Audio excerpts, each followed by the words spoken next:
आज के लेक्चर में हम डिस्कस करेंगे प्रॉपर्टीज ऑफ कैथोड रेस की प्रॉपर्टीज क्या हैं कैथोड रेस की, उनको हम डिस्कस करने जा रहे हैं। तो फर्स्ट प्रॉपर्टी की तरफ बढ़ते हैं कि उनके ऊपर चार्ज कौन सा है। ठीक है, तो चार्ज को मालूम करने के लिए जे जे थॉमसन ने एक्सपेरिमेंट किए थे और इस एक्सपेरिमेंट से उसने फाइंड किया था कि कैथोड रेस के ऊपर जो है वो नेगेटिव चार्ज है या कैथोड रेस जो है वो नेगेटिवली चार्ज है। ठीक है, तो इनके ऊपर कौन सा चार्ज है? नेगेटिव चार्ज है।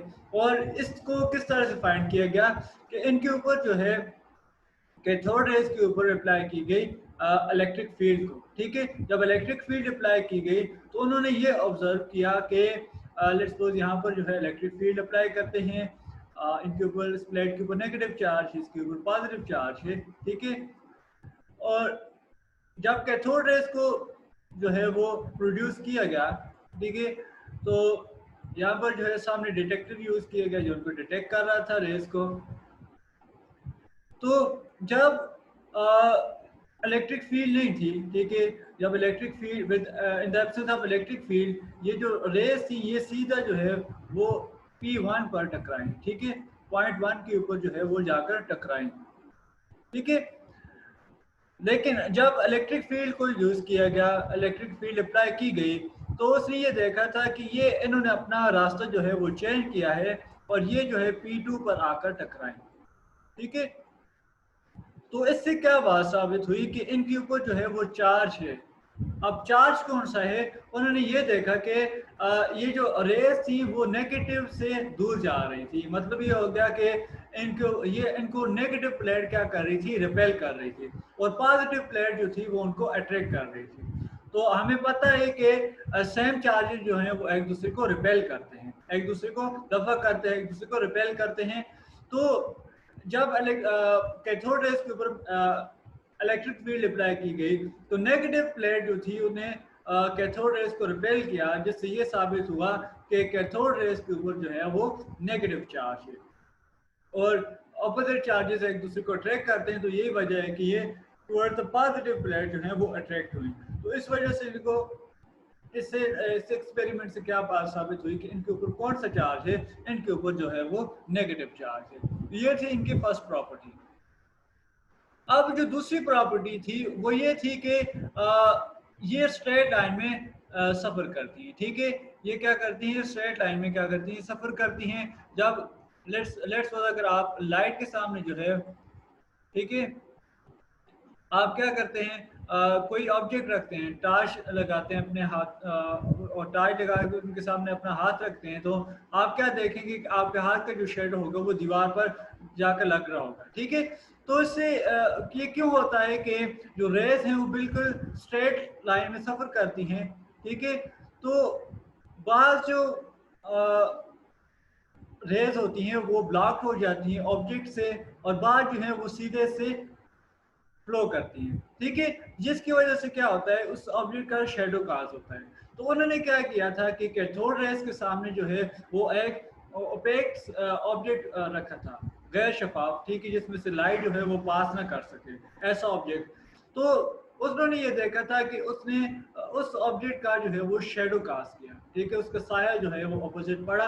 तो जिससे ये बात साबित हुई कि कैथोड रेस जो है वो सीधी लाइन में सफर करती है। ठीक है, स्ट्रेट लाइन में सफर करती है। तो ये इनकी दूसरी प्रॉपर्टी थी। अब इसके बाद जो है इनकी नेचर को डिटेक्ट करने की आया कि इनकी पार्टिकल नेचर है या क्या है। ठीक है, तो इनके सामने क्या रखा गया? एक व्हील रखा गया। ठीक है, एक व्हील रखा गया, तो इसके ऊपर जो थे वो छोटे पेडल्स थे।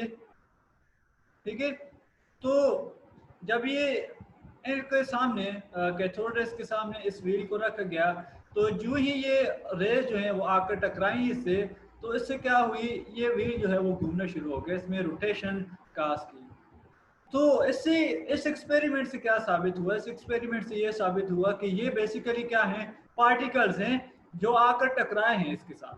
ठीक है, तो ये पार्टिकल जो है वो आकर टकराए हैं, तो उनके पास जो है अपनी एनर्जी थी, और वो एनर्जी जो है वो ट्रांसफर हुई है इस व्हील में, जिसने क्या कर दिया है? रोटेट करना शुरू कर दिया। ठीक है। तो इससे दो बातें सामने आई कि एक जो है इनका मैस है, ठीक है, और दूसरा जो है मूव कर रही हैं तो एक ऑब्वियसली इनकी वेलोसिटी भी है, ठीक है। तो इनके पास मैस एंड वेलोसिटी है, मतलब ये है कि इनके पास मोमेंटम है, ठीक है। मोमेंटम क्या होता है? Product of mass and velocity is called momentum. तो इनके पास मोमेंटम है।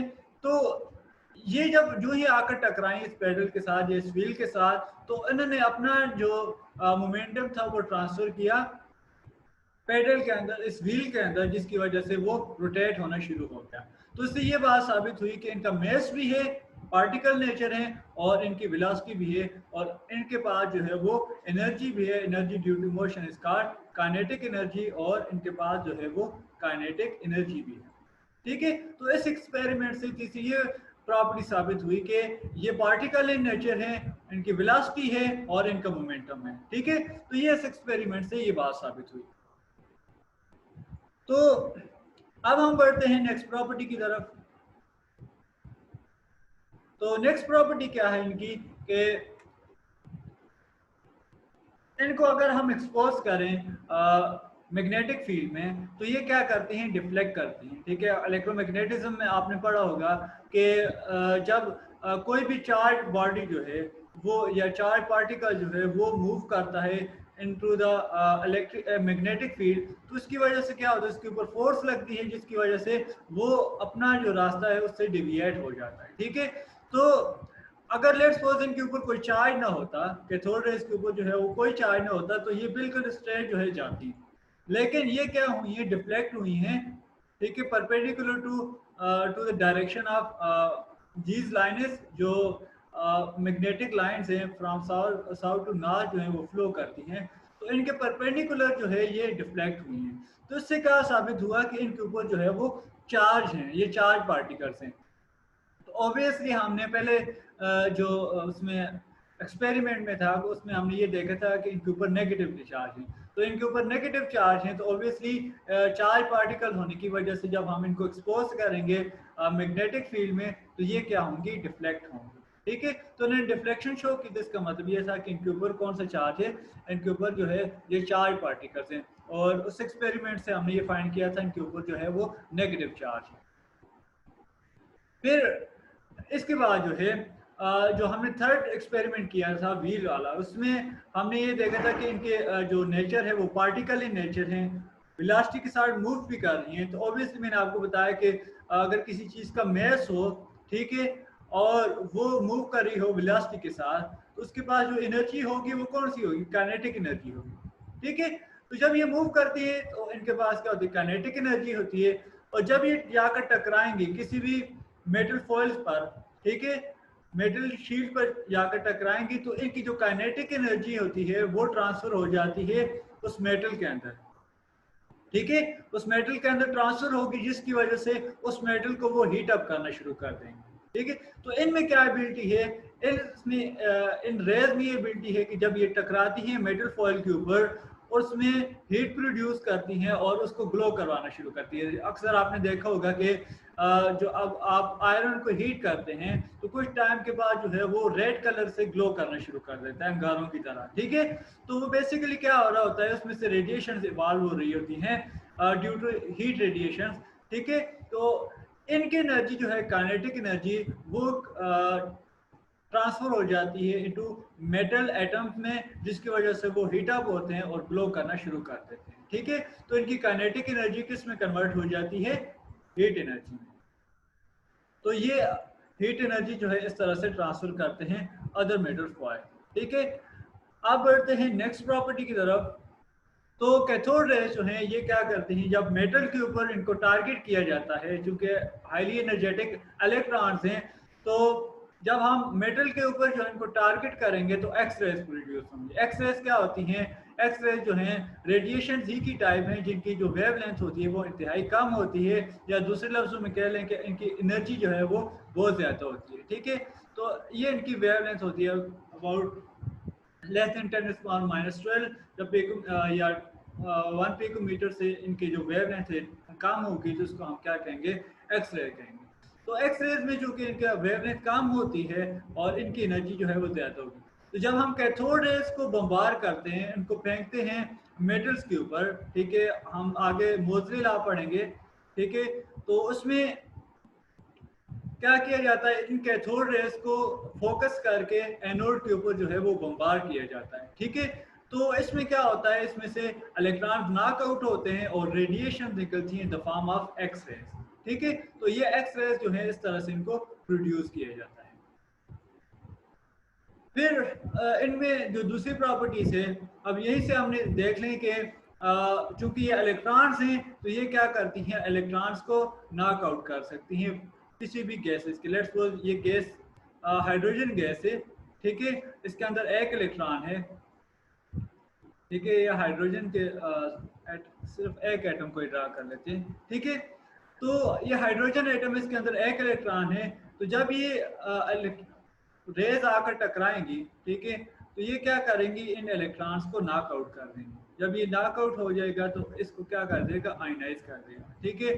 तो इसके ऊपर पॉजिटिव चार्ज आ जाएगा, ठीक है। तो ये क्या कर सकती है, आयनाइज कर सकती हैं, रिड्यूसिंग इफेक्ट भी हो सकता है। रिड्यूसिंग का मतलब ये है कि ये दूसरों को रिड्यूस भी कर सकती हैं, उनमें ऐड हो सकती है, क्योंकि इलेक्ट्रॉन से तो इलेक्ट्रॉन जो है वो ऐड भी हो सकते हैं। तो ये क्या है, आयनाइजेशन काज कर सकती हैं गैसेस के अंदर, उनको पॉजिटिव में या नेगेटिव में कन्वर्ट कर सकती हैं, ठीक है। तो ये इनकी प्रॉपर्टी थी। तो इन तमाम एक्सपेरिमेंट से क्या साबित हुआ, इनसे ये साबित हुआ कि जो कैथोड रेज हैं उनके ऊपर कौन सा चार्ज है, नेगेटिव चार्ज है, इनको डिफ्लेक्ट किया जा सकता है थ्रू मैग्नेटिक फील्ड या इलेक्ट्रिक फील्ड से, और इनका मैस होता है, ठीक है, पार्टिकल इन नेचर है, इनका मैस है, इनकी वेलोसिटी है, इनके पास काइनेटिक एनर्जी होती है, और ये क्या कर सकती हैं, जब एनोड के ऊपर इनको स्ट्राइक करेंगे टारगेट करके एक्स रेज को प्रोड्यूस कर सकती हैं, और दूसरी जो इनमें प्रॉपर्टी है वो क्या कर सकती हैं, गैसेस को आयनाइज कर सकती हैं, ठीक है। तो ये जो प्रॉपर्टीज थी वो कैथोड रेज की प्रॉपर्टी।